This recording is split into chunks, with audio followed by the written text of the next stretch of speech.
Je ne conçois pas le fait de dire à une personne, que ce soit sur du physique, de la consultation physique ou de la consultation vidéo ou bien téléphonique, de dire on se voit une fois, je te file un plan qui potentiellement va être plus ou moins personnalisé comme ce que tu peux avoir en cabinet, et on se retrouve dans un mois. C'est-à-dire que pendant un mois, tu auras ton plan, peut-être que tu auras cumulé 15 erreurs, tu n'auras pas eu le temps de te décharger de tes questions, tu vas arriver un mois plus tard pour payer une consultation et t'entendre dire « fallait pas faire comme ça ». On parle d'intensité et pas de volume au CrossFit, ce qui est vrai, mais c'est de l'intensité sur la durée. Et si tu augmentes ton facteur de récupération, tu augmenteras forcément ton facteur de performance. On a tous des troubles du comportement alimentaire. On a tous, à un moment donné dans notre vie, peut-être à plus petite échelle que d'autres personnes, une crise d'hyperphagie où je vais tomber dans le paquet de M&M's, je vais le déchirer. Moi, Idriss, je veux le six-pack. Ok, là, on fait le travail d'assèchement. Mon ventre est bien plat, mais j'ai pas le six-pack. Oui, parce que tout le monde a des abdos, mais tout le monde n'a pas le six-pack. Pour l'avoir, il faut le bosser.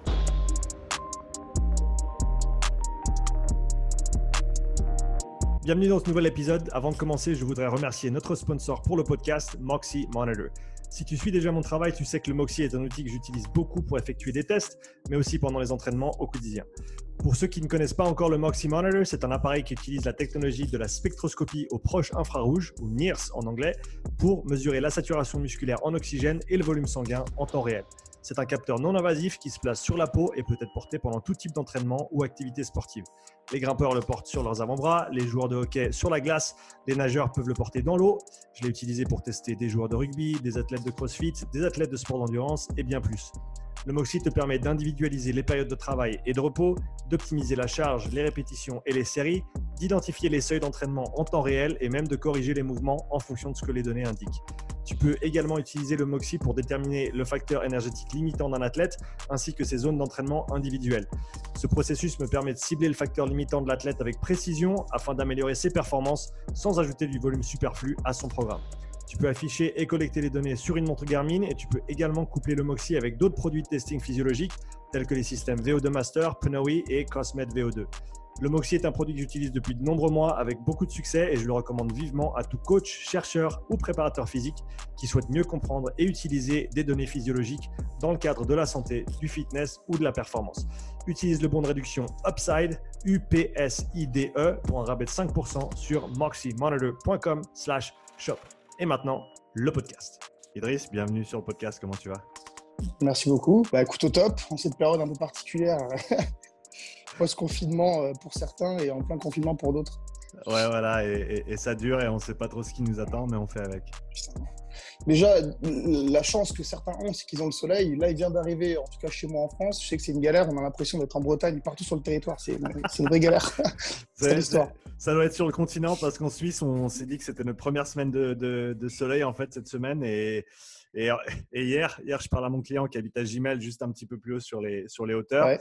Et il me dit, hier, j'étais sur mon balcon et je te mens pas, ça sentait l'automne. Et j'ai dit, putain, Mais après, normalement, Suisse, France, Luxembourg, Belgique, c'est le même combat, tu vois. Ça ressemble à la Picardie en ce moment. C'est la seule chose qui est sûre, putain. Même combat et pour l'instant, on est dans la défaite, mais voilà, on y va Exactement. gaiement et puis on fait avec. Ah ouais. Idriss, donc tu as créé Oui Nutrition, c'est comme ça qu'on Exactement. prononce. Pourquoi Oui Nutrition? Pourquoi tu l'as appelé comme ça et pourquoi tu l'as créé? Si tu veux, le format, il est venu assez rapidement quand j'étais en école de diète. À la base, je voulais être pilote de chasse. J'ai des yeux tout pourris. Donc, si tu veux, je me suis vite reconverti. La vocation est réelle et vraiment tombée en tant que diététicien.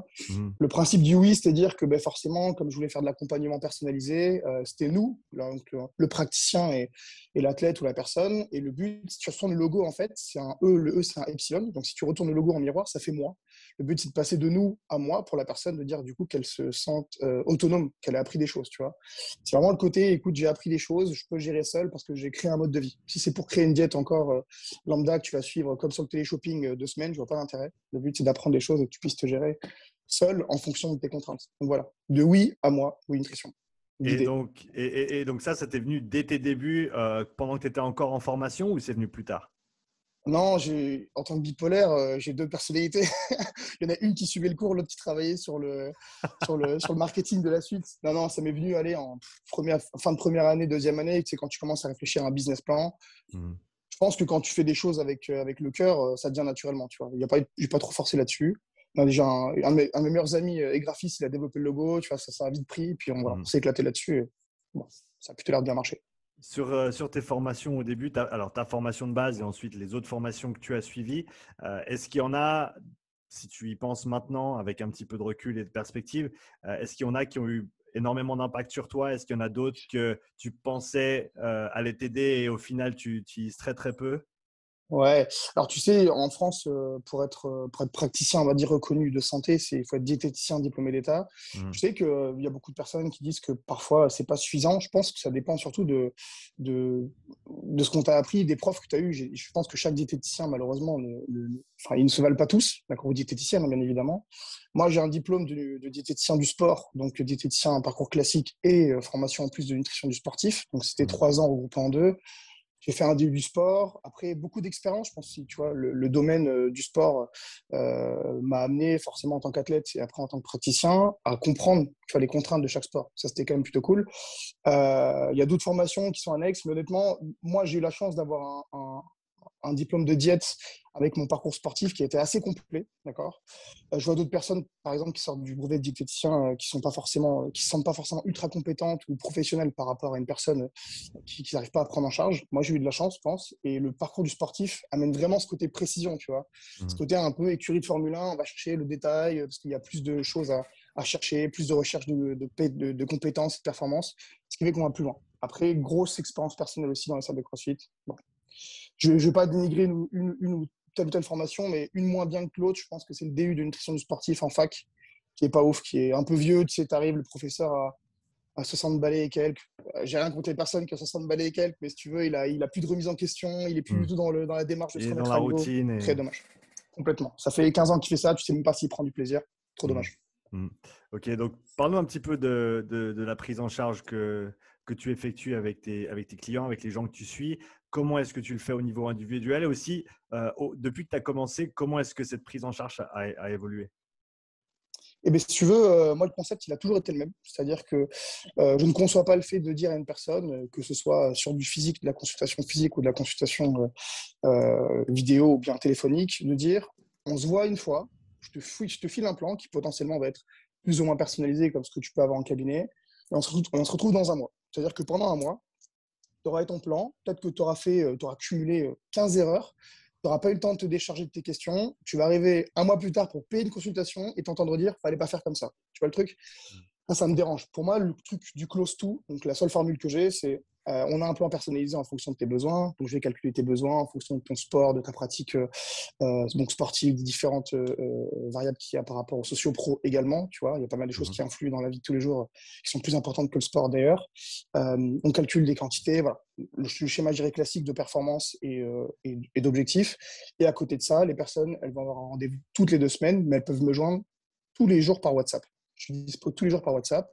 Je me laisse un délai de 24 heures pour répondre, mais je demande beaucoup de devoirs, beaucoup de choses comme ça pour que chaque erreur, si tu veux, soit pas cumulée et qu'on évite de perdre du temps. Voilà un peu l'idée. C'est ça qui marche bien. Plus tu prends soin des personnes à ce niveau-là, plus elles se sentent autonomes, tu vois. Là, je prends l'exemple des vacances. Il y en a beaucoup qui me disent, Idriss, moi, je ne veux pas arrêter le suivi. Je pars 2 semaines au Baléares. C'est arrivé ce matin. J'ai besoin que tu me dises comment faire. Bah, pas de problème. On établit un plan d'action en fonction du degré, tu vois, d'investissement qu'ils veulent mettre dans la diète. Tu pars au Baléares après le Covid, tu es content de partir. Combien de pourcentage de diète tu veux tenir, tu vois?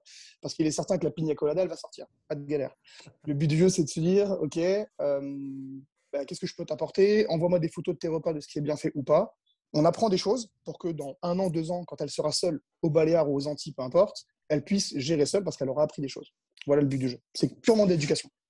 Donc, si on met de côté pour l'instant le côté nutrition en termes de calcul, de macro, de micro, etc., sur le côté style de vie, tu l'as dit déjà plusieurs fois maintenant, tu mets l'accent sur changer des comportements, établir des routines ou en tout cas des choses qui vont faire que les gens sont autonomes et puissent perdurer dans le temps avec ces nouvelles manières d'aborder la nutrition et la Complètement. santé. Donc, quels sont pour toi les piliers, les pièces fondamentales au côté style de vie, côté rythme de vie, que Ouais. les gens doivent mettre en place pour réussir au niveau de la nutrition?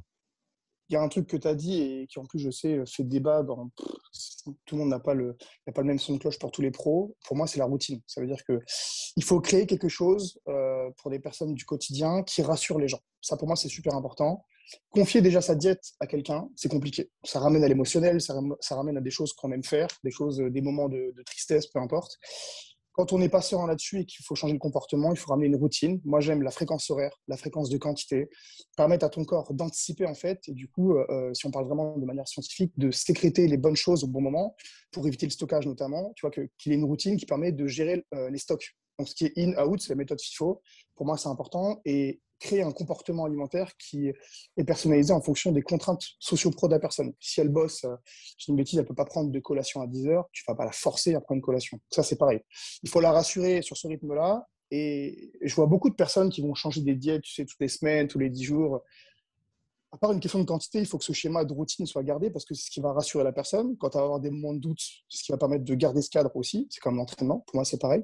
Et qui va permettre à ton corps d'avoir vraiment une sorte de schedule, un emploi du temps. Tu vois, pour moi, c'est exactement ça. Je leur explique par exemple que si ton corps il sait ce qu'il va avoir à manger en termes de quantité le matin, c'est comme quand tu préparais ton sac le mardi soir parce que tu savais que le mercredi matin, tu avais musique avec tel professeur. Tu sais, sur le carnet de correspondance, tu avais l'emploi du temps derrière.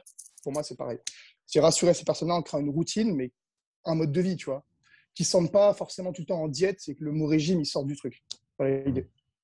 Et donc, dans ce cadre-là, tu as parlé de la routine, je pense, et je suis avec toi là-dessus, je pense que c'est important, je pense qu'on en a besoin en tant qu'humain, simplement parce qu'il y a assez de choses au quotidien qu'on ne peut pas gérer. Donc, les choses qu'on peut gérer, à Exactement. mon avis, il faut les mettre en place. Bien sûr, ça doit rester flexible et il ne faut pas qu'on tourne en robot, mais je pense qu'il y a un entre-deux qui est juste à trouver. Comment est-ce que tu parles à tes clients, à tes athlètes de sommeil, de gestion du stress, tous ces Ouais. aspects-là qui sont très complémentaires à la nutrition et à la Et performance. ben, tu vois, là, tu en parles parce que tu le connais et tu connais l'importance de ça.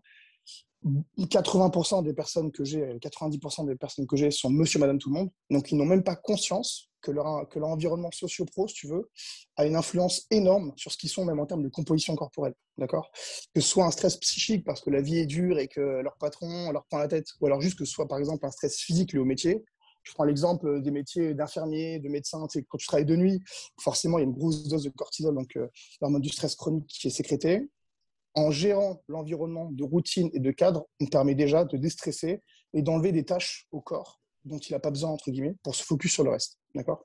Ce que j'essaie d'expliquer à mes clients en leur vulgarisant l'info, c'est que s'ils veulent perdre du poids, c'est comme un Sims. Les Sims, tu sais, quand tu jouais, il y avait des tâches, différentes tâches à accomplir. Si la perte de poids, pour eux, c'est en premier, peut-être que pour le corps, à ce moment-là, c'est pas ce qui est en premier. C'est peut-être gérer le stress du quotidien, gérer le problème avec son mari, etc., etc. Le but du jeu, il est là. Donc, si j'arrive à créer une routine et un comportement alimentaire stable, déjà, je vais pouvoir me décharger de tout ça. Pour moi, c'est super important. Donc, forcément que la composante de sommeil, de récupération, donc si j'arrive déjà à gérer la journée avec un cadre, déjà, je vais réguler 50% de mes 24 heures. Naturellement, la nuit, elle va entre guillemets mieux se passer. C'est qu'on a des comportements de récupération qui sont mieux parce qu'en termes de variation d'insuline, en termes de variation de glycémie, c'est bien plus intéressant et bien mieux géré grâce à la diète. Donc, la nuit va être plus sereine, si je peux le simplifier comme ça. Tu vois.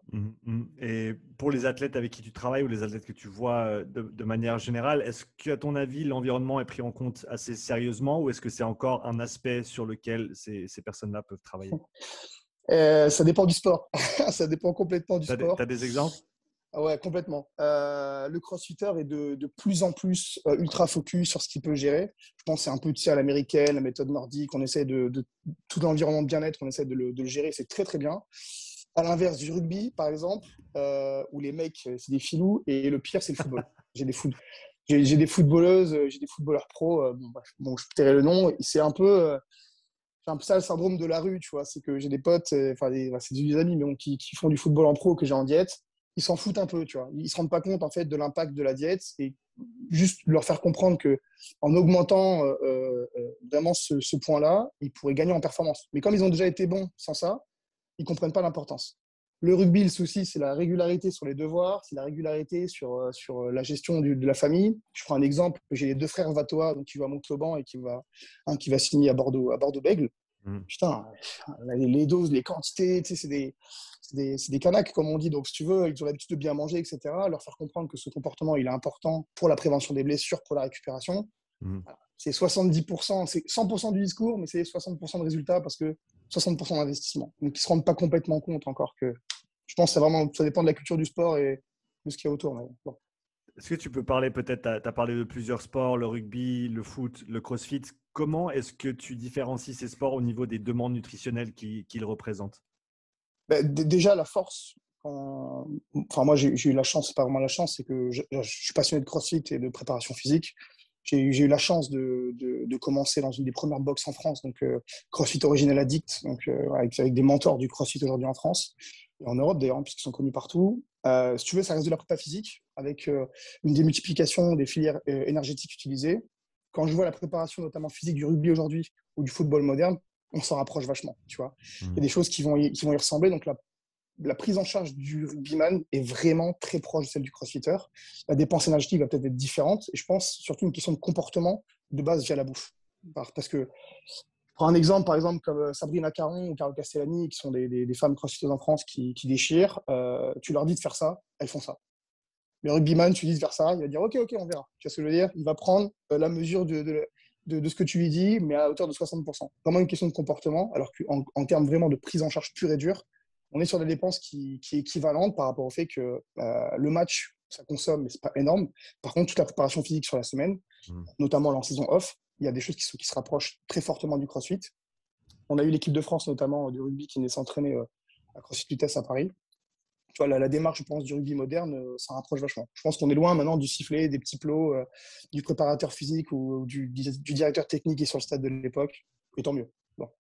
Ouais. Et donc, au sein de ces demandes nutritionnelles sur ces différents sports, est-ce que tu peux peut-être illustrer les différences que certains de tes clients ou athlètes ont pu voir en se focalisant et en se dédiant vraiment à cet aspect nutritionnel par rapport à ce qu'ils faisaient avant? Peut-être que, comme tu as Bien dit, sûr. avant, ils ne réalisaient pas l'impact que ça pouvait avoir, mais réellement, en termes, que ce soit en termes quantifiables ou même subjectifs, quels sont les retours que tu as en général de tes athlètes qui, une fois Je te qu'ils se mettent prends, vraiment à fond dedans? bien sûr, je te prends un exemple de préparation que j'ai eu là pour les CrossFit Games. C'est le deuxième CrossFit Games que je prépare pour des athlètes. C'est toujours la même chose.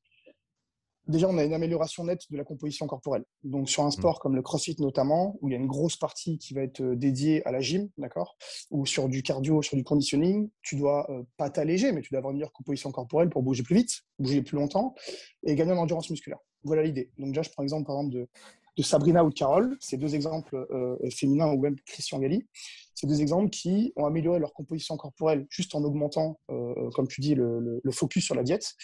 Donc, une bien meilleure performance. Ça, c'est une chose. Et la deuxième, c'est la récupération et surtout la longévité. Ce qui fait la différence pour les grands athlètes, c'est la constance. La constance à l'entraînement.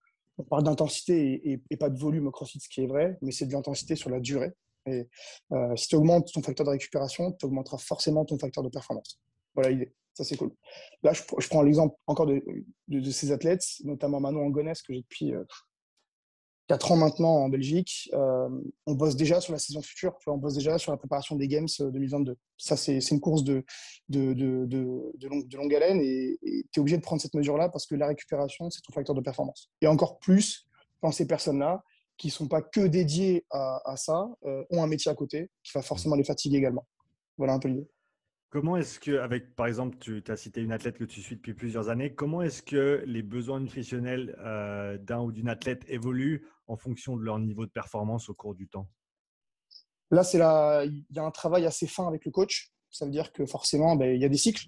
Par exemple, du CrossFit, on a des cycles. Alors, je ne bosse pas directement avec les coachs, ou alors tous les coachs en France, je les connais et j'ai une vue sur leur programmation. Ça veut dire qu'en accord avec l'athlète et le coach, on peut voir ce qui se passe.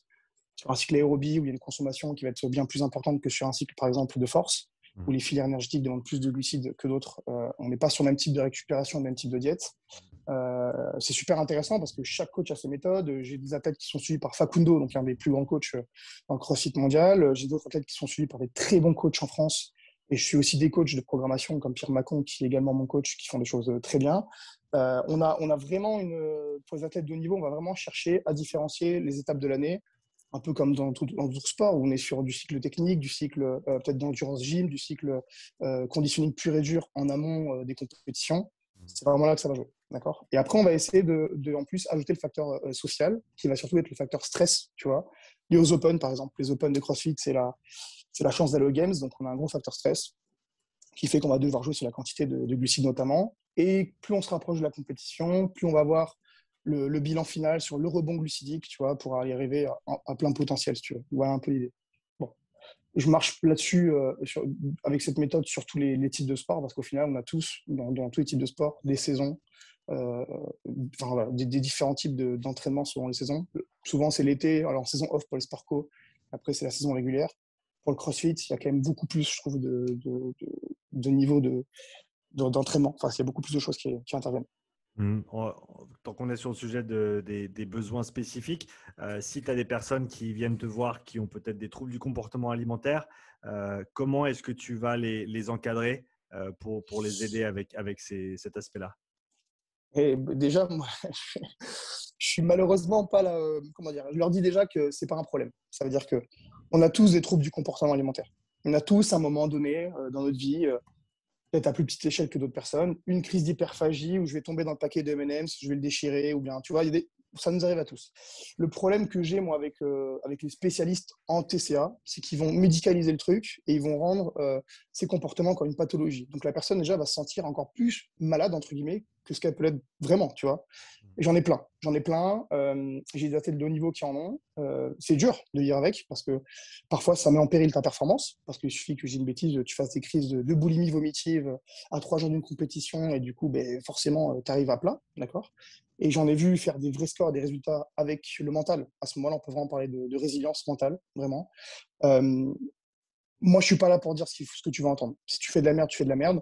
Non, il faut qu'on arrive à prendre du recul, c'est-à-dire te sortir, voilà, prendre un peu de distance par rapport à la crise. Je suis sûrement pas le premier professionnel qu'ils ont vu, mais je vais essayer de rationaliser le problème et surtout de le rendre plus, tu vois, plus cool. Parce que si tu vis avec et que c'est dur, c'est pas la peine de leur mettre une couche chaque fois qu'il se passe quelque chose. D'accord? Le comprendre, essayer d'analyser et faire comprendre que si c'est ta performance que tu veux vraiment mettre en avant, ce comportement-là va pas t'aider, d'accord? Après, j'ai pas la clé miracle pour ça, mais je pense être un peu plus dur que d'autres personnes. Je suis pas là pour te coucougner et te serrer dans les bras. Il va falloir, voilà, prendre le taureau par les cornes. Surtout que les athlètes de haut niveau qui ont des soucis comme ça, ils ont besoin d'être secoués, tu vois. Ils ont pas besoin d'être voilà, juste écoutés entre guillemets. Donc, mais c'est un vrai problème, hein. Si on retourne sur le CrossFit, qu'est-ce que tu vois comme erreurs qui sont faites souvent en nutrition par des CrossFitters?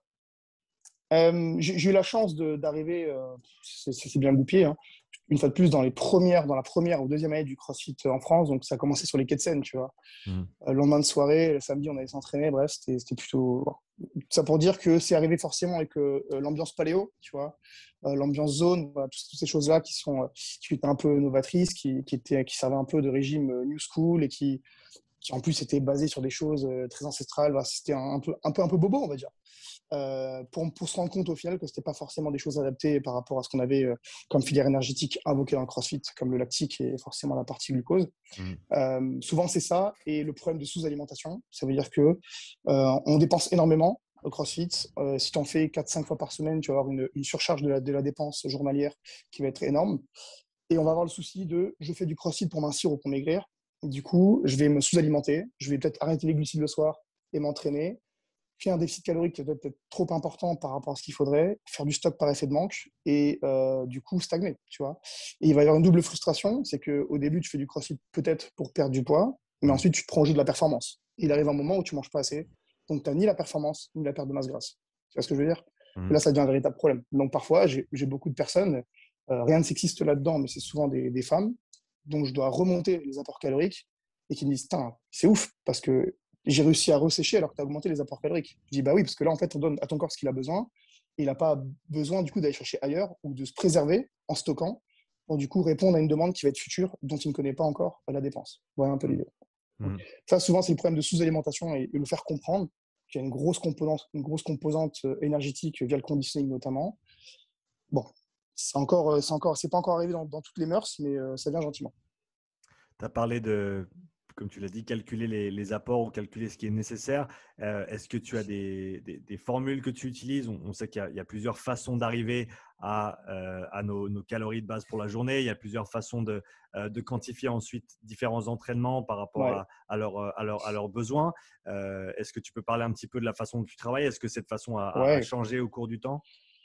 de base, tu sais, il y a tous les calculs de dépenses énergétiques, les formules Black and Hall, voilà, toutes ces formules-là qui sont, je dirais, routinières. Mhm. Ça, c'est pareil. Je pense que chaque professionnel va un peu plus loin dans sa méthode. Moi, ça fait 7 ans que je fais ça.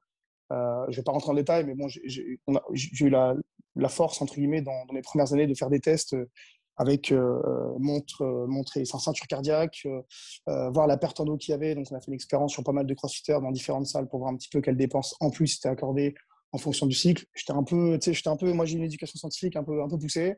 Mhm. Donc, on a fait des tests sur des cycles forts, sur des cycles cardio, enfin, sur des cycles conditioning, sur des cycles d'endurance, voir quelle était la dépense énergétique pour que je puisse pas inventer une formule, ça sera un mensonge, mais compléter la formule de base pour Mhm. essayer d'évaluer les dépenses caloriques en fonction de l'objectif. D'accord.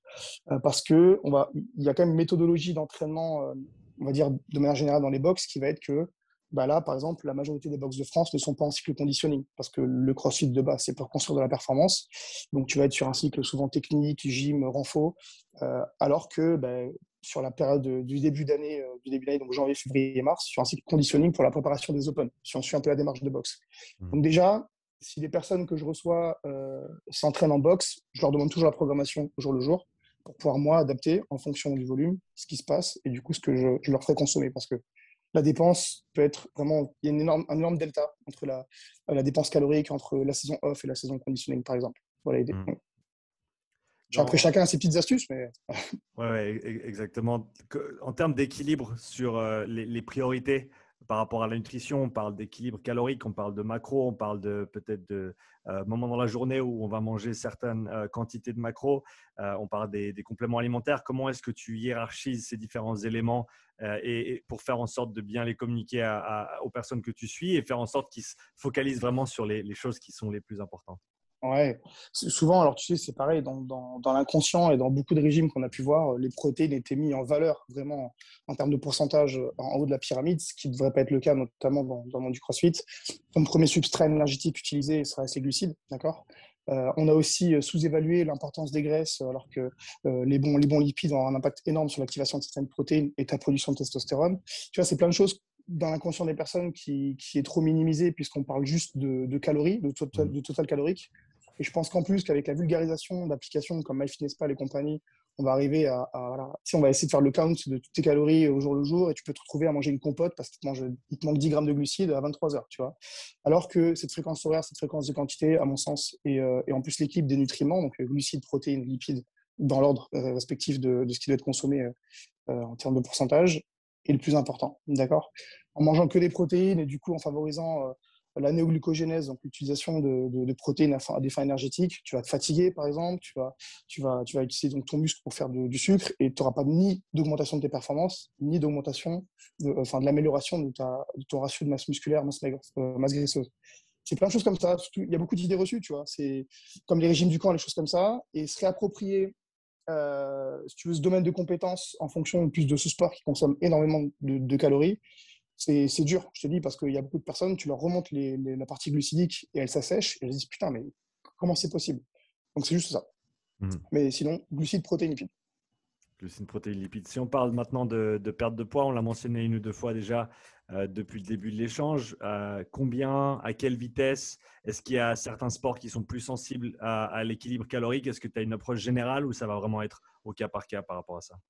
Je sais, tu vois, je prends l'exemple de Vassili, je sais il a fait une formation sur la perte de poids rapide, ça très bien, et j'ai vu ce qu'il faisait, c'est très très bien. Moi, comme je dis à chaque fois, les résultats ils viennent en fonction du niveau d'investissement, c'est une chose, et surtout, je ne vends pas de diète télé-shopping. Ça veut dire que entre une personne qui va perdre 3 kilos en un mois et une personne qui va en perdre 2 en 3 semaines, tu auras toujours une variable énorme. C'est sûr que par contre, en augmentant ta dépense de condi, donc ta charge cardiaque en conditioning, tu vas augmenter forcément ta perte de masse grasse que si tu fais un cycle force. D'accord. Ça, il faut le faire comprendre aux personnes. J'ai aussi beaucoup de personnes qui font de l'Ironman, donc qui ont une grosse sensibilité à l'utilisation des graisses à l'entraînement et qui ont une grosse adaptation à l'entraînement, donc facilement asséchable, si je peux dire ça Mhm. comme ça. Donc l'affûtage est plus rapide. Il faut juste faire comprendre aux gens que si tu fais, je vais aller de manière plus brutale, un cycle force où tu fais zéro condi dans la semaine et que ça se fait un mois, tu auras moins de chances de perdre de la masse graisseuse qu'une personne qui fait 4 conditioning dans la semaine. D'accord. Ça, c'est un autre truc. Il faut juste leur faire comprendre ça. Moi, après, je m'occupe de la prise en charge individuelle et surtout en fonction des calories que je vais leur apporter. Mais bon, Ça dépend de l'objectif. C'est-à-dire que si la personne me dit, écoute, Cyril, je veux perdre 4 kilos en un mois, mais qu'elle fait que de la force, et ça arrivé avec pas mal d'haltérophiles que j'ai eu, notamment pour les championnats de France et les championnats d'Europe, on demande au coach. Je parle par exemple à Power Camp, je demande au coach que je connais très bien de leur mettre en plus une base de conditioning. Mettre un haltérophile sur un seul bike, ça rend pas grand-chose, mais dans l'idée, tu vois le truc qui forcément augmenter la dépense calorique. Mm. Et donc, perte de poids pour monsieur et madame tout le monde, est-ce que tu aurais des conseils en termes de, par rapport à peut-être ce qu'on voit souvent en ligne sur les réseaux? Est-ce qu'il y a des idées reçues que sur lesquelles tu aimerais commenter pour que peut-être donner la base la plus propre possible pour que les gens puissent faire ces choses-là de la manière la plus cohérente possible? Et pour le coup, il y a en plus, alors j'aime pas dire n'importe quoi parce que ce serait dire écoute, fais ça, enfin donner des petits trucs. Il y a tellement d'ouvrages cool, tu sais, tu cherches. Alors moi, rien à voir, mais j'ai eu la chance d'écrire un livre à vulgariser, c'était plutôt cool. Mais je pense qu'aller voir un professionnel, c'est con, hein, ça fait très basique, mais tu prendras moins de risques que t'aventurer sur Internet ou en ce moment, même sur Instagram, entre deux pubs de montres, tu as une pub pour le fasting, tu as une pub pour le nouveau régime à la mode, et tu peux rapidement cliquer et tomber dedans, tu vois. Donc, je pense qu'il y a pas mal de revues scientifiques qui permettent d'évoluer facilement. Il y a pas mal de podcasts qui permettent d'évoluer aussi facilement. Il y a des formations en ligne, tu vois, je prends celle de Vassili qui est plutôt pas mal, ou Bayesian qui permettent de s'y connaître un peu plus. Et si vraiment tu n'as pas l'envie de toute cette démarche, va voir quelqu'un, tout simplement, d'accord. Avoir quelqu'un de compétent, avec qui tu as un bon feeling, avec qui la confiance peut s'installer, pour que tu puisses progresser. Mais si tu sens déjà que le feeling n'est pas bon et que la personne essaie de te filouter, ça ne marche pas. Parce qu'il y a quand même une grosse partie des choses que les gens savent, mais qui n'arrivent pas à appliquer. D'accord. Si le discours te semble complètement incohérent, fuis tout de suite. C'est qu'il y a un problème. On sait tous que en mangeant des frites et des conneries et du chocolat tous les jours, tu vas prendre du poids. Si tu commences et c'est arrivé hein, à une personne que je connais à Brive-la-Gaillarde, sa diète lui a dit mot pour mot, il faut d'abord que tu prennes du poids avant d'en perdre. Quitte le cabinet à ce moment-là. Il faut que tu partes. D'accord. C'est pas possible. Il y a plein de choses comme ça. On va voir un professionnel, renseigne-toi, il y a plein d'ouvrages qui sont bons. Avoir une démarche scientifique, ça veut dire prendre plusieurs informations, essayer de les recouper pour sortir quelque chose de synthèse, tu vois. Moi, je vois plutôt ça comme ça. Plutôt que de te dire, écoute, bah, mange un peu de riz, mange un peu de protéines, mange un peu de légumes, et ce sera le top. Non, j'y crois pas. Je pense qu'il faut aller plus loin dans la démarche, surtout si tu as un sport autour qui vient compléter ça. Est-ce que ça t'arrive ou est-ce que ça t'arrive souvent d'avoir des personnes qui prennent contact avec toi, qui voudraient travailler notamment sur une perte de poids, pour qui tu estimes que la perte de poids serait néfaste, que ce soit au niveau santé ou au niveau performance? Ouais, c'est pas souvent, et j'y refuse souvent. C'est des personnes qui ont des troubles du comportement alimentaire et surtout qui ont des troubles qu'on appelle dysmorphophobie en fait. Ça veut dire que la personne est trop mince, elle veut encore s'assécher. Et parfois, le mot affûtage n'est pas le bon, c'est qu'elle ne veut pas s'assécher, mais c'est qu'elle veut être plus définie. Mais dans l'objectif de définition, il faut que la personne comprenne qu'il faut qu'elle fasse de l'hypertrophie. Tu vois ce que je veux dire? C'est-à-dire que le cas le plus classique, c'est les abdos. Moi, Idriss, je veux le six-pack. OK, là, on fait le travail d'assèchement. Mon ventre est bien plat, mais j'ai pas le six-pack. Oui, parce que tout le monde a des abdos, mais tout le monde n'a pas le six-pack. Pour l'avoir, il faut le bosser. Vraiment, tu vois ce que je veux dire? Et là, on en rigole, mais c'est un truc qui peut amener un état de frustration à la personne, à se dire putain, merde, il faut que je sache encore. Non, il faut que tu développes cette masse musculaire. Tu vois le truc? Et souvent, c'est là qu'il faut raisonner la personne. Et moi, ça ne me dérange pas de dire écoute, en effet, on est contre de l'éthique, contre de la santé. Moi, je ne peux pas bosser avec toi. C'est arrivé il n'y a pas longtemps. Je peux pas prendre le risque, c'est trop dangereux et c'est contre ce que je peux produire comme effort, quoi. Est-ce qu'il y a d'autres cas de figure où tu vas te trouver à refuser des personnes qui souhaiteraient travailler avec toi pour une raison ou une autre? La motivation, je m'explique. Il n'y a pas de méthode miracle. Ça veut dire qu'il faut de l'abnégation. Moi, je demande toujours au début 15 jours sans excès, sans écart. Vraiment, c'est important. Déjà, pour avoir un maximum de données objectives, pour ensuite modifier les quantités, par comment ton corps a réagi. J'ai une sorte de checklist au bout des 15 jours que j'aime ticker pour voir si on est bien et passer à la suite. Si la personne me dit, écoute, j'ai craqué pour une raison que je vais qualifier de désuète, on arrête le suivi. Je lui rends son argent, on arrête le suivi. Pour moi, c'est important. Parce qu'elle a juste vu en fait des gens sur Instagram d'avant-après, elle s'est dit écoute c'est pour moi, elle a cliqué sur acheter et c'est parti. Moi je marche pas comme ça en fait. Tu vois, c'est des trucs, il faut apprendre un vrai comportement aux personnes. Je pense que la diète c'est un bon relais de la vie dans pas mal de choses. Donc bon, si t'es pas prête à faire ça ou prêt à faire ça sur 2 semaines, c'est que derrière l'abnégation et la résilience pour continuer. Donc, voilà l'idée. Non, sinon, par contre, je ne refuse aucun projet que ce soit médicalement ou bien en termes d'objectifs, soit viable tant que ça reste santé et que ça reste pas à l'encontre de mon éthique. Aucun problème. Tu as parlé d'une petite fiche que tu tiens après les 2 semaines. Comment est-ce que tu effectues le suivi des progrès avec les personnes que tu encadres? Eh bien, je leur demande déjà tous les jours, c'est-à-dire que je reçois des centaines de WhatsApp tous les jours. Ils m'envoient tous les jours l'entraînement qu'ils ont fait. Ils doivent noter l'intensité sur 5 de la séance. Je leur demande des photos, bien évidemment, face profil d'eau. Pour ceux qui veulent prendre des mesures, on prend des mesures. Le poids m'intéresse, mais pas tant que ça, parce que, comme je le dis à chaque fois, pour une personne qui veut s'assécher, ce qu'on t'a déjà dit, Mireille, en soirée, putain, t'as perdu 0,800 grammes, non? Non, on te le dit pas. Ce que tu as envie d'entendre, c'est, putain, t'as minci, ou alors, putain, tu es plus en forme, ou le voir dans tes vêtements, tu vois. Pas mal de choses comme ça. Et il y a des choses qui reviennent. Ah, je me sens dégonflé. Putain, je sens que là, je suis plus rapide sur mes burpees. Tu vois, enfin, souvent, quand ils ne voient pas de manière esthétique, parce que peut-être qu'il y a un peu de dysmorphophobie, je leur demande comment ça se passe sur la partie poids de corps, sur la partie qu'on dit. Ouais, j'avoue, ça va mieux sur les burpees. J'avoue, j'arrive à faire 3 pull-ups, des choses bêtes, tu vois, mais qui, du coup, ne mentent pas. Il y a des choses objectives. Le sport ne ment pas. Les vêtements ne mentent pas. Et les regards de personnes objectives ne demande pas. Donc le but, c'est de changer gentiment l'image des personnes. Et sur la partie performance, c'est que ça. C'est-à-dire que même sur les athlètes de haut niveau, on fait le bilan et eux ont une capacité de recul qui est bien plus importante que personne du quotidien parce qu'ils savent faire du sport, ils savent déjà ils connaissent toutes leurs composantes, ils connaissent leurs points forts et leurs points faibles, donc ils savent exactement de quelle manière la diète influe là-dessus. Voilà l'idée. Je prends l'exemple de Carole, on s'appelle tous les 10-15 jours. Ok, bah là, Idriss, je sens qu'en gym, j'ai progressé, je me sens plus à l'aise, je sens que ma capacité à enchaîner les répétitions est plus intéressante. Tu vois, ils arrivent à mettre des mots là-dessus. Ça, c'est cool. Parce qu'il y a déjà un niveau de connaissance de leurs compétences qui est énorme. Mais Pour, voilà. pour des athlètes restons sur le CrossFit, est-ce qu'il y a une période de off-season qui est assez longue pour qu'ils puissent se permettre de manger un petit peu tout et n'importe quoi, ou en tout cas ce qu'ils veulent pendant une certaine période de temps avant de, on va dire, se remettre remettre le pied à l'étrier? Ou est-ce que malgré tout, il y a quand même un certain cadre à garder, même dans peut-être ces semaines qui sont vraiment des transitions entre des grandes saisons d'entraînement?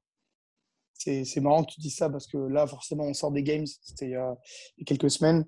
Euh, Là, je les laisse faire. Je m'explique. On leur a imposé un rythme assez élevé, que ce soit leur coach ou sur la diète. Ils ont tout donné.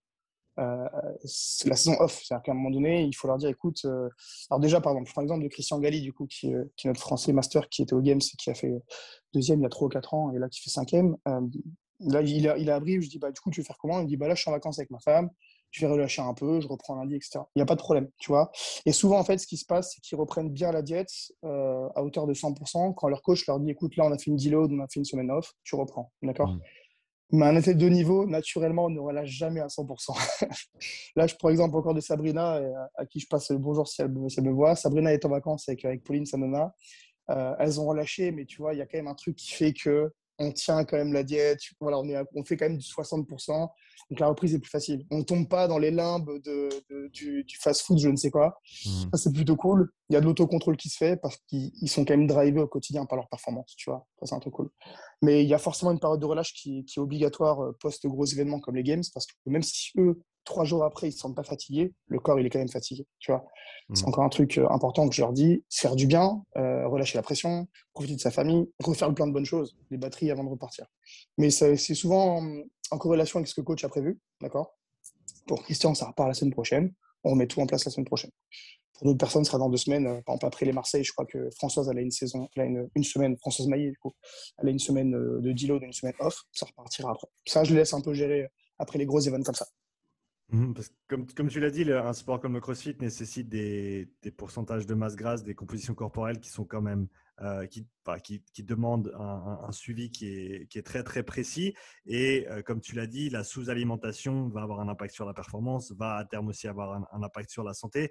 Est-ce que tu vois du monde des fois qui peut-être aurait besoin d'1 ou 2 semaines de, de hors saison pour peut-être se refaire une santé parce que tout simplement ils en ont besoin? Pour se remplumer un peu, je leur dis parfois, tu sais, souvent c'est dans le comportement, parce que tu l'entends en fait, c'est plutôt dans la fatigue même de la voix, tu vois, tu sens qu'il y a un truc qui va pas. Bon, c'est rarement l'esthétique physique parce qu'ils sont propres, ils sont jamais malades, tu vois, ils sont toujours in shape. Même en saison off, ça reste propre, tu vois. Même en cycle de force où il y a forcément de la rétention d'eau, il y a la créatine et bon, ça reste propre. Mais surtout, je pense qu'à un moment donné, ils en ont besoin naturellement, tu vois, de s'écarter un peu de la diète, se faire du bien et recharger les batteries. Le corps le demande et une fois de plus, je pense qu'ils se connaissent tellement bien, tu vois, que, que, que naturellement ça se fait. C'est-à-dire qu'ils connaissent les objectifs et les échéances pardon, de la saison. Il y en a souvent deux, c'est les Open et ensuite les Games pour les plus grands athlètes. Ils savent que juste après ça, il va y avoir peut-être une semaine de break ou 5 jours avant de reprendre peut-être pour les demi-finales et les qualifiers ou après les Games, reprendre pour la saison off. Tu vois ce que je veux dire? Bon, ça, ils le font naturellement et je te dis, contrairement à une personne du quotidien qui parfois va se surentraîner, tu vois, et ils le sentent assez bien qu'ils ont besoin et que la performance passera par ça, par ce moment un peu cool. Mhm. Est-ce qu'il y a de manière générale, est-ce qu'il y a des aliments que tu recommandes que tes athlètes ne consomment pas ou consomment à plus basse dose, malgré le fait que bah, les personnes que tu suis ont quand même, en tant que sportif, des besoins en calories qui sont élevés. Est-ce qu'il y a en gros des choses qui sont, je ne veux pas dire interdites, mais qui sont déconseillées ou que tu dis, voilà, ça, tu peux en manger, mais on va essayer de ne pas en manger trop souvent non plus? Honnêtement, pour les sportifs de niveau, tu vois, par exemple, du rugbyman, où vraiment il y a des comportements alimentaires qui sont trop loin. Si je prends l'exemple bah, tu vois, de Dimitri et Christopher, pardon, c'est surtout culturel. C'est que surtout, Mhm. tu vois, on vient des îles, il y a beaucoup de choses un peu plus grasses, un peu plus riches, ce qui fait que bah, le comportement alimentaire lié à ces quantités, en plus, c'est des mecs qui font des centaines de kilos, tu vois. Donc, quand ils mangent des choses frites, tu vois, ça va. Ils me disent, putain, le lendemain, je suis fatigué. Bah oui, mais en même temps, si tu as mangé 80 grammes de graisse sur un repas, bah, la digestion va être longue, le transit va être compliqué, l'entraînement va être. Ouais. Enfin, tu vois, c'est que ça, en fait. C'est plutôt Mhm. culturel. De manière générale, je trouve que le crossfitter, maintenant, pas pro, mais de haut niveau, est assez averti. On a plutôt le problème à l'inverse, en compétition, de fait qu'ils ne consomment pas assez. Tu vois, le stress souvent bloque un peu Mhm. la capacité à manger. Par exemple, de ce week-end, du coup, il y a les Marseille Throwdown, qui est une très grosse compétition en France, et il y a du monde, hein, il y a Cannes Porter notamment qui sera. J'ai beaucoup d'athlètes engagés, et il y a une démarche compétition, une trame avec ce qu'il faut consommer à tel moment, entre les WOD, etc. Je sais que 40% des athlètes que j'ai engagés n'arriveront pas à suivre même 30% de la prog parce qu'ils n'arrivent pas à manger. C'est plutôt ça, tu vois. Mhm. Sur le comportement à l'année, j'ai pas trop de problème. Sur ce comportement-là en compétition, souvent, c'est la sous-alimentation, tu vois. Ce qui fait qu'ils arrivent à tenir, je pense, surtout au mental et pareil à l'abnégation, et qu'après, 3 jours plus tard, ça tombe net. Ça tombe net. Il faut faire une recharge, il faut qu'ils prennent du temps off, c'est important. Mais voilà. Sinon, à part le footballeur, le rugbyman que je vois souvent au kebab, le reste, ça va. Tu as parlé des demandes nutritionnelles en compétition. Est-ce que tu peux nous donner un ordre d'idée sur une grosse compétition comme ça, la quantité de calories que quelqu'un doit ingérer Ouais. par rapport à leurs calories, on va dire, de base, un jour Je vais donner d'entraînement plutôt normal? un pourcentage, on va dire. On Mhm. va donner un pourcentage. Mhm. Déjà, en fait, moi, ce que je fais, c'est que 15 jours avant, alors ça, faut pas s'amuser avec ça quand tu connais pas, c'est qu'on fait ce qu'on appelle une déplétion-réplétion. Ça veut dire que d'abord, on abaisse 15 jours avant la quantité de glucides qu'ils vont consommer pour mettre le corps un peu en situation de manque. D'accord. C'est pas à faire avec tout le monde, il faut faire ça avec des Ferrari, si on peut dire ça comme ça, avec des corps avertis, vraiment par rapport à l'entraînement ce qu'on appelle l'adaptation à l'entraînement. D'accord. Donc leur réactivité, si je peux dire ça comme ça. On va faire une réplétion. C'est là ce qu'on va dire qu'on va augmenter de 120% les apports voilà, en glucides souvent pour recharger les stocks d'essence, donc les bidons de glycogène. D'accord. Et sur une compétition, sur la journée même, en fait, on n'augmente pas forcément le total calorique par rapport à une journée classique, mais on Mhm. va baisser les choses qui vont réduire l'absorption. Je m'explique, j'enlève souvent les légumes ou la partie fibre qui a tendance à piéger l'absorption, à piéger les glucides, du coup, à ralentir l'absorption des glucides et du coup, à ne pas favoriser la réplétion, donc le fait de refaire des stocks rapides de glycogène. Voilà plutôt l'idée, tu vois. En Mhm. compète, je leur donne 0 légumes à manger, par exemple. Ça, c'est l'idée, d'accord. Comme ils vont avoir beaucoup de sécrétion d'insuline post-entraînement, ils vont avoir post-workout, du coup, euh, pas mal de fenêtres métaboliques. Il faut rapidement arriver à substituer à ce problème et à répléter les besoins. Ça, pour moi, c'est super important. Donc, c'est pas forcément une grosse consommation en plus, mais l'ingérer différemment. D'accord. Ouais, Les IG, de manière générale, seront plus élevés. D'accord. Mhm. L'indice glycémique des aliments sera plus élevé, du moins, et la charge glycémique des repas également, pour faciliter la réplétion du glycogène. Et tu as parlé des jours suivants, ces grosses compétitions de plusieurs jours. Comment est-ce que tu abordes cette phase-là avec tes athlètes? Repas de joker. le kiff. Déjà, pour moi, c'est important. Tu vois, là, c'est con. Là, ils sont à Marseille. Pour beaucoup, ils prennent 1 ou 2 jours derrière. Ils profitent. Tu vois, en fait, tu t'es imposé une telle charge de stress. L'adrénaline est montée, redescendue, est montée, redescendue. Le cortisol, pareil, tu vois. Profite un peu du truc, tu vois. C'est-à-dire que pour beaucoup, c'est prendre 1 ou 2 jours en rentrant chez eux à la boxe sur une saison régulière et du coup repartir sur des choses un peu plus longues, un peu d'endurance, un peu faire circuler les jambes, faire circuler le sang, enlever les métabolites, tu vois. Ils reprennent jamais l'intensité, voilà, la grosse intensité le lendemain ou sur le lendemain. Moi, je leur demande de me faire 2 jours de black, c'est-à-dire que je ferme les yeux pendant 2 jours. Voilà l'idée. D'accord. Et une fois de plus, les athlètes de haut niveau, même si je ferme les yeux comme ça pendant 2 jours, bon, ils sont quand même comme ça, tu vois. Donc, je suis plutôt serein là-dessus. Et la récupération est tellement bonne, ça veut dire que vraiment, je l'ai vu sur des petites compètes ou des week-ends de compétition. Il y en a qui récupèrent en 2 jours et qui, au bout du troisième, sont déjà repartis vraiment à 120%, tu vois. Donc, bon. Et parfois, je leur demande de cheater, tu vois. Je leur demande de faire de la merde. Il faut leur demander de manger des bêtises. Ils veulent pas. C'est un truc de ouf. Donc bon. Tu dis ça à un rugbyman, c'est carrément autre chose. Là, tu l'as perdu. Il s'est noyé dans un tonneau de bière, tu vois le truc. Donc, pour un crossfitter, je te dis, aujourd'hui, il y a tellement de. En fait, il y a tellement peu à gagner, entre guillemets, tu vois. C'est-à-dire que c'est un peu comme des Olympiens. C'est que ce qui les intéresse, c'est le sport. Il n'y a pas beaucoup d'argent à gagner dans le crossfit, hein, tu vois. Il n'y a pas de salaire au mois. Je pense qu'ils ont tellement envie d'aller aux Games qu'ils ont beaucoup plus de focus sur ce qui va autour. Il y a tellement de composantes mécaniques, tellement de composantes à soigner que bon, ils n'ont pas le choix. Idriss, je voulais te poser quelques questions qui nous sont venues Ouais. d'Instagram. Donc, on va terminer avec celle-ci. Comment organiser sa nutrition autour d'une grosse journée de travail plus le sport? Ouais, alors déjà, c'est important de cibler toutes tes contraintes socio-pro. Si tu sais que par exemple, tu as des meetings qui se présentent tous les jours à 10 heures, je ne sais quoi, d'accord, ça va être articuler ça. Le matin, tu fais ton petit déjeuner. Moi, je suis un peu rude là-dessus. J'aime bien que le petit déjeuner soit pris avant 8 heures, d'accord. Ça permet d'augmenter ta plage d'utilisation de tes calories avec une collation le matin, une collation l'après-midi. On est sur un rythme de toutes les 3 heures, 4 heures, d'accord. Et du coup, non pas d'augmenter ce que tu peux manger sur la journée, mais juste d'étaler, d'accord, tes calories plus facilement et faire peut-être plus de petits repas, d'accord, que des gros repas. Si c'est pas possible, on n'oblige pas la collation, mais il faut d'abord que la personne cible toutes les contraintes qu'elle peut avoir. 80% des personnes de la vie de tous les jours ont un cadre assez stable, d'accord. J'ai beaucoup de pompiers et d'infirmières ou d'infirmiers, forcément là c'est plus complexe, tu vois. Mais arriver à cibler les contraintes pour pouvoir adapter un rythme qui, on va dire, soit de l'ordre de. Si tu as 2 cadres différents de diète sur la semaine, ça veut dire que tu as un shift on et un shift 1 et un shift 2. Voilà, que tous les jours se ressemblent un peu pour créer une routine. Ça, pour moi, c'est important. Mais il n'y a que toi qui peux cibler tes contraintes ou alors avec un pro, les exposer pour que nous on les cible ensemble.